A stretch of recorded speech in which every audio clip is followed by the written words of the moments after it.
I generated over $45,000 from a Skool community I launched in just 11 days and won the Skool games. Most community owners can't even get their first paying member in that time because they launch backwards. They do it all wrong. They spend months creating perfect content, building fancy courses, and obsessing over meaningless branding. Then they wonder why their community is dead after 3 weeks. And here are the 5 extremely important rules that will get you your first paying members within 30 days and create a community that generates revenue while you focus on scaling. Rule number 1. Here's what most people get wrong about launching on Skool. They think it's either free or paid. That binary thinking is costing you thousands because you're missing the entire revenue ladder that makes communities profitable. You launch with a free tier that delivers genuine value, but you build 3 paid tiers above it from day one. Your paid tiers aren't just more content, they're different levels of access to you and your proven members. Free members get the community and basic resources. Paid members get weekly live calls, priority responses, and exclusive case studies. You're not selling content, you're selling proximity to results. So build all tiers before you launch. Have your entire value ladder mapped out so when someone joins your free tier, they can immediately see what's available if they want to go deeper. Here's your free 15-minute fix. Stop all tech setup and create your 3 paid tiers right now. Write 1 sentence describing what each tier gets that the others don't. To give you an idea about tiers and how they are being used inside the Skool platform, for example, we've got that pickleball Skool. This is what they're doing with their tiers. $39 a month. It gives you standard access. They usually give you community and a couple of perks. $399 a year. They're doing continuity with the discount. This is decent. And the VIP at $4,999, so $5,000. The higher you go with the tiers, the more expensive it becomes, and obviously the more access and the more features you get. By the way, where are you trying to build your community? Let me know down below in the comments. Is it Discord? Is it Facebook? Or are you already on Skool? Now that you've set up your value ladder, rule number 2 explains why that ladder is the only product you'll ever need. Most community owners think onboarding happens in the first week. They're wrong. You've got exactly 48 hours to activate a new member, or they become a lurker who never contributes anything meaningful to your community. This is about getting them to take one specific action that proves they're serious about being here. I call it the activation trigger. The moment someone joins, they get a direct message with one simple task, not 10 things to explore, one task they can complete in under 5 minutes that immediately connects them to another member or gets them a quick win. In my community, new members had to introduce themselves and share their goal for the week in a designated thread where existing members were primed to respond quickly. Here's an example with a brand new community I've just created, and look at the engagements already. With 99 members. They receive an auto DM that tells them exactly what they need to do. They go to pinned post 1. Again, they see exactly what they need to do. And it's like you're funneling them down to wherever you want, right? Trying to get them to take that first action and give them that first quick win. That's what really activates them, and that's what makes them want to stay. They see that your community is valued. And that's what I teach inside my community. If you want to check out all the goodness, it's free at the moment, and you've got a 7-day free challenge. It should be really paid, but it's free at the moment. I'll leave you a link below. So the way it works is if they complete the task within 48 hours, they get a personal response from me and other members. If they don't complete it, they get 1 follow-up offer to help. After that, no more chasing. And to be honest with you, people who act within 48 hours are serious, right? And people who don't are basically just content tourists. When new members see others introducing themselves and getting helpful responses, they understand this is an active community where participation gets rewarded. And this is exactly what I've managed to build right here in this brand new community. Everything is calculated, everything is engineered to manufacture engagements, and then it becomes the norm, it becomes the culture. This shift in thinking is what makes Rule 3 possible.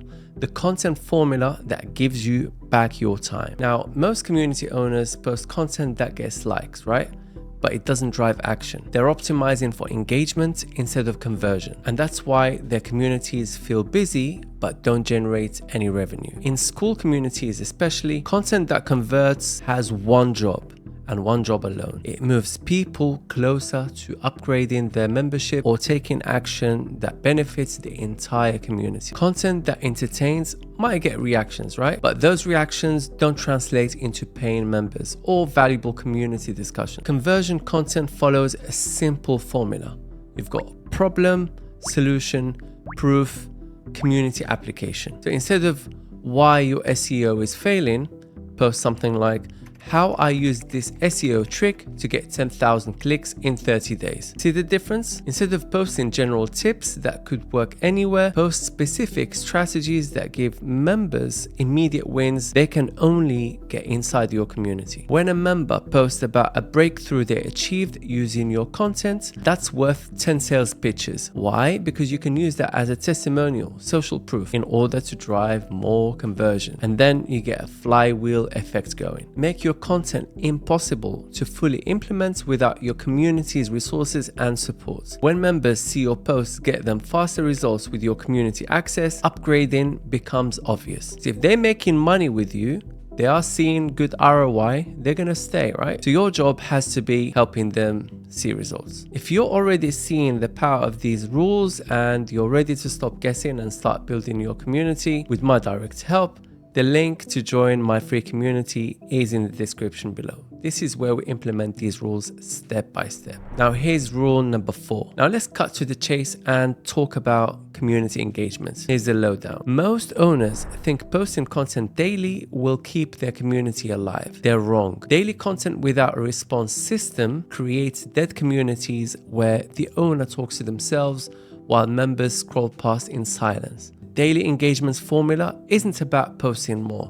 It's about creating predictable interaction patterns that force members to engage with each other, not just consume your content. And this is exactly what I've done here. Look at these comments, right? People are engaging and commenting. You have to engineer that engagement, right? You've got to do it. And I think we've hacked the process. With such low members, this is a brand new community. We've just started. And it is on fire. Every day, you need to post one piece of content that requires a specific response from members. Not a general question like, what do you think? No, you need response triggers that make it awkward not to participate. Here's an example. I gave them a GIF challenge, right? You post a GIF that describes your community, but without any text. The GIF has to describe your community. And other members have to come in and guess what your community is about without reading your profile or anything like that, literally just by checking out your GIF, right? And then they comment what they think your community is about. You don't answer what your community is about. Other members will come in and start commenting as well about what they think your community is about, and that gets the conversation going, and then fun things happen and people start laughing, etc, etc. So that's the beauty of it, and that's just one trick up my sleeves. You've got, for example, Monday is a win sharing day. So members post one win from the previous week, but here's the key part. They have to tag another member who helped them achieve that win or who they want to celebrate with. This creates connection between members, not just content consumption. For example, on a Wednesday, you could have a challenge day where you post a specific problem and ask members to share their solution in exactly 3 sentences. The constraints forces clarity and makes responses easy to read and reply to. And then you've got Friday, for example, you could have a resource sharing day where members recommend one tool, book, or strategy they're currently using, but they have to explain exactly how they are using it and what results they're getting. You're not asking for opinions, you're asking for specific actions and results. That attracts serious members and repels time wasters who just want to lurk and consume the content, just stay in the background. We don't want those people. So we filter them out, basically. We do certain things that will filter them out. If they want to stay behind the scenes, that's fine. It's okay.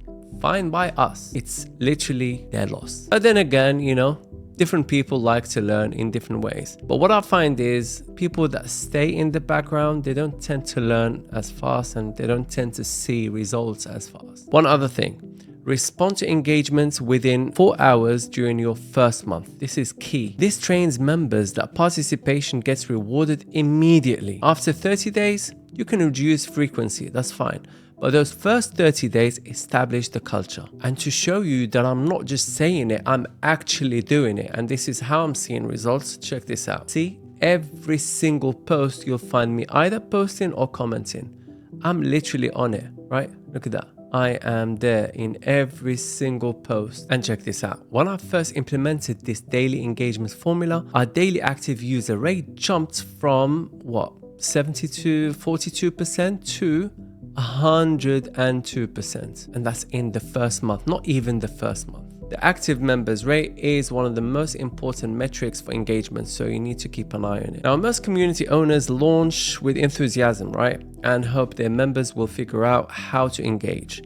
That approach fails because communities need structure, not just inspiration, to generate consistent value for members. Launch with 3 simple steps from day one. First, your member qualification system. Pretty important. Not everyone who joins should stay, really. Let's be honest. You need criteria for identifying and removing members who don't contribute value to the community. Second, your content calendar system. Plan your first 90 days of content before you launch.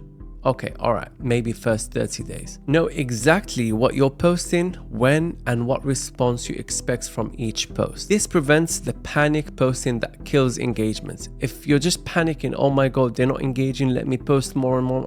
Man, it's not good. Third, your upgrade system. Map out exactly how free members become paid members. What actions do they need to take? What value do they need to experience? What triggers the upgrade conversion? Don't leave this to chance. Systems beat motivation every single time. Motivation just gets you started, but systems keep you profitable when excitement wears off. Now, those 5 rules generated $45,000 in my first launch and won me the Skool games. They work because they're based on what actually drives community success, not what feels good. Now, which of these 5 are you going to implement first? Let me know in the comments below. And if you want the complete implementation guide with the exact systems I used, join my free Skool community using the link below. You'll get the step-by-step breakdown of how to apply each rule to your specific niche and community goal. I'll see you in the next one.